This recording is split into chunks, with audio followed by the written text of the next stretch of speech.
Ey yaxshi inson, to'xtang, nimaga shoshilyapsiz? Video ko'rib o'tirgan vaqtingiz chiqib qoldimi? Demak, bu bejizga emas. Eshiting oxirigacha. Bitta like bosib qo'ying, sizdan nima ketdi? Sizdan anchadan beri hech kim so'ramagan narsani so'ramoqchiman. Agar gaplarim rost bo'lsa, kommentariyaga sekin to'g'ri gapirdingiz. Hech kim so'ramagan edi deb yozib ketasizmi? Ahvolingiz yaxshimi? Joningiz omonmi?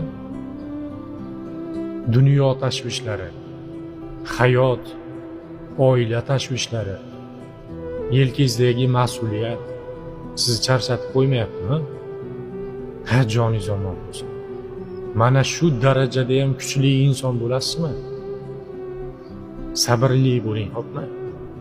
Hali shunaqangi kunlar keladiki, mana shu kunlaringizni hali eslaysiz.